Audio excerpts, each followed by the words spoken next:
கர்த்தர் மேன்றதாக இன்றைய வசனம் சகரியா 8ஆம் அதிகாரம் 17ஆம் வசனம். ஒருவனும் பிறனுக்கு விரோதமாய் தன் இருதயத்தில் தீங்கு நினையாமலும் பொய்யானையின் மேல் பிரியப்படாமலும் இருங்கள், இவைகளெல்லாம் நான் வெறுக்கிற காரியங்கள் என்று கர்த்தர் சொல்கிறார். கர்த்தர் மேன்றதாக இந்த வசனம் பார்க்கும்போது கர்த்தர் வெறுக்கிற காரியங்கள் அப்படின்னு 2 காரியத்தை பார்க்குறோம். நம்ம உலகத்தையே பாருங்கள், நமக்கே சில காரியங்கள் வெறுக்கும். உங்கள் வாழ்க்கையில் ஒரு வெறுக்கத்தக்க விஷயம் இருக்கும்ல, இந்த நபரை நான் வெறுக்கிறேன், எனக்கு முடியல, இந்த நபர் வெறுக்கிறேன், இல்லை சாப்பாடு வெறுக்கிறேன், ஏதோ ஒரு காரியத்தை வெறுக்கிறேன்றவங்களாம். ஏதோ ஒரு வாழ்க்கையில் ஒரு வெறுக்கிறது ஒரு அனுபவம் இருக்குல்ல, இந்த இடத்த வெறுக்கிறேன், ஏதோ ஒன்று வெறுக்கிறேன். அதே மாதிரி கர்த்தர் வெறுக்கிற காரியத்தை எல்லாம் 2 காரியத்தை கர்த்தர் போட்டிருக்கிறார். ஒன்று, பிறனுக்கு விரோதமாக தீங்கு நினைக்கிறது. இப்போ நம்ம சிலவங்களுக்கு விரோதம் நினைப்போம், அதை சில விஷயங்களை அது நினச்சி செயல்படுத்துகிறோம். சில தீங்கு நினைப்போம், செய்ய மாட்டோம். அது இருது நினச்சிருப்போம், செய்ய மாட்டோம். இவன் எப்படி பண்ணிட்டான், அவன் நல்லா இருப்பானா, இல்லைன்னா அவனுக்கு ஏதோ ஒரு எண்ணம், இல்லை அவனுக்கு வாய்ப்பு இருந்தால் ஏதாவது ஒரு எரிச்சலோ கோபத்தில் ஏதோ வந்துட்டா அந்த இருதயத்தில் வருது, ஆனால் கிரியையில் வரல. அந்த இருதயத்தில் பார்த்தீங்களா, அதுவே வேதம் பாவம்னு சொல்லுது. என்ன வேதம் சொல்லுது, பிறனுக்கு விரோதமாய் தன் இருதயத்தை தீங்கு நினையாமலும். ஸோ பிறனுக்கு எந்த தீங்கு, அவனை வீட கல்லறியணும், ஏதோ ஒன்று அவனுக்கு பிறனுக்கு விரோதமாக எந்த சத்துரு வந்தாலும் அவனுக்காக ப்ரேயர் பண்ண எதுன்னு சொல்லுது.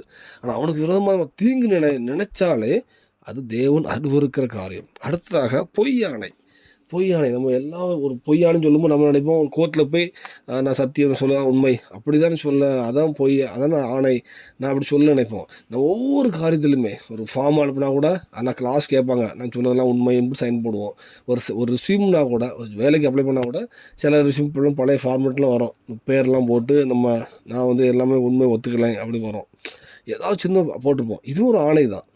நம்ம எல்லா விஷயத்துலையுமே ஒரு இடத்துக்கு அப்ளை பண்ணுறோம், இல்லை ஏதாவது செஞ்சாலுமே கீழே போட்டிருப்பாங்க, இது நீங்கள் உண்மைதானா நீங்கள் சொல்லுங்கிறோம், பேரை போட்டு நம்ம இந்த மாதிரிலாம் எதுக்கு சும்மா பேரை போடுறாங்க, நம்ம சைனை போட்டு கொடுத்துருவோம். அதுவும் ஒரு ஆணை தான். அதில் பொய் இருந்தால் கூட அதுவும் பொய்யானை தான். இந்த வேலையில் ஒரு பொய்யான எந்த விஷயத்தையும் வராதபடி எல்லாவற்றிலும் உண்மையாக இருப்போம்.